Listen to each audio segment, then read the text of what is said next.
क्रियान्वयन होता है और डेट कब मिलती है, ये सबसे बड़ी।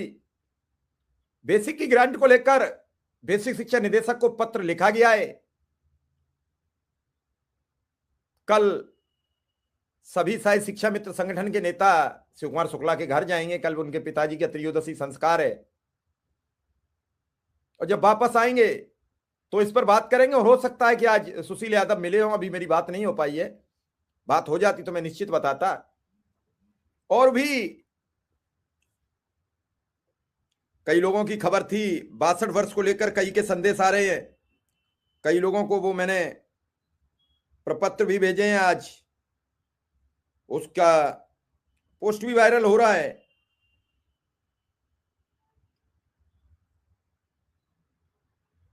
निश्चित रूप से सबको लाभ मिल जाए, और सबको तो लाभ तभी मिलेगा जब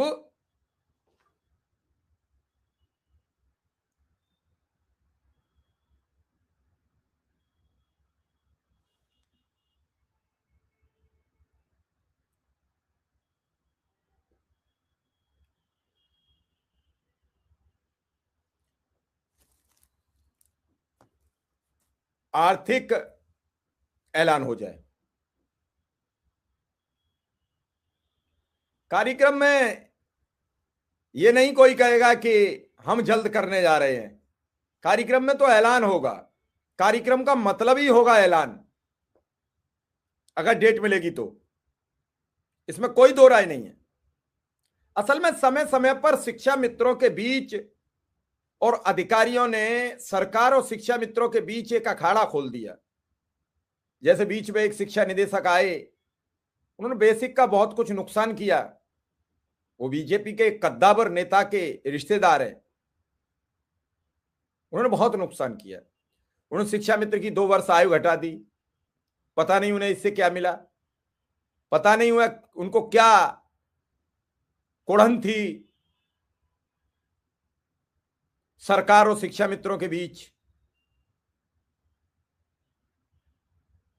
उन्हीं की वजह से जो 62 वर्ष की आयु का मामला था वो 60 वर्ष पर आके टिक गया, जिसका दंश बहुत लोग झेलते हैं।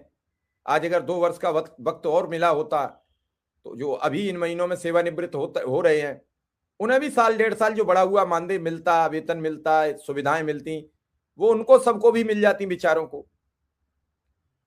और इन सब चीजों के बीच अधिकारियों ने एक बड़ा नेगेटिव रोल निभाया, चाहे वो जिला बेसिक शिक्षा अधिकारी रहे हों, या फिर उन्होंने ये सोचा जब शिक्षा निदेशक संतुष्ट नहीं है कार्यकलाप से तो हम क्यों अपने ऊपर ले लें। हालांकि इस दौरान कई ऐसे भी बेसिक शिक्षा अधिकारी आए, उन्होंने कहा अधिकारियों से, लेकिन उनकी चली नहीं। उन्होंने बहुत प्रयास किया, उन्होंने चाहा कि अनुदेशक शिक्षा मित्र ही है जो बंद स्कूलों को खोल रहा है, बंद स्कूलों को चला रहा है।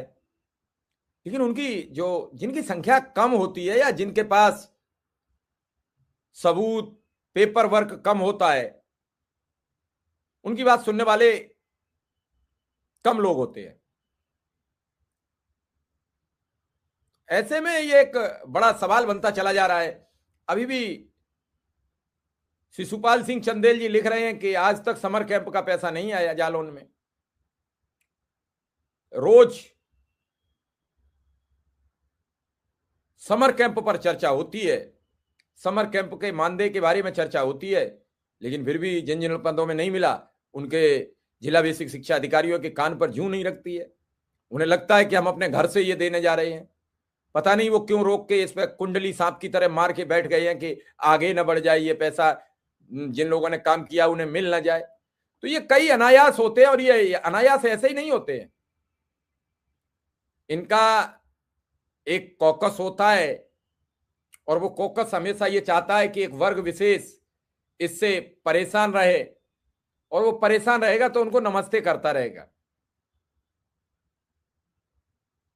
कहने को इसमें बहुत कुछ बातें हैं, पिछले आपसी सद्भाव, आपसी नाराजगी, इन सब चीजों का भी असर रहा। और उसका असर यह रहा कि उन अधिकारियों ने मुख्यमंत्री जी को यह समझा दिया कि अगर बेसिक शिक्षा का कोई नुकसान करता है तो शिक्षा मित्र करता है। जूनियर को यह समझा दिया गया कि अनुदेशक पढ़ाना नहीं चाहता है।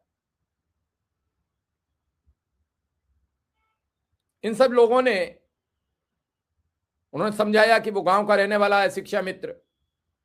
कई लोगों ने यह बता दिया कि जब अदालत ने हटा दिया है तो तुम क्यों, सरकार क्यों इतनी परेशानी है, हो सकता है सरकार पर कोर्ट ऑफ कंटेम्प्ट न लग जाए। क्योंकि जो देता नहीं है वो ये कहता है मैं रट्टे में न पढ़ूं, आपको मिले न मिले इससे मेरा कोई लेना देना नहीं है। मुझे लगता है चुनाव आचार संहिता से इस पर कोई फर्क नहीं होना चाहिए। जब चुनाव आचार संहिता में 10-10 हजार रुपया, मैं फिर बड़ी नेगेटिव बात आपसे कर रहा हूं, अभी आपने बिहार में देखा क्या हुआ, आचार संहिता कहां चली गई। सभी महिलाओं के जीविका दीदी के खाते में 1,65,00,000 जीविका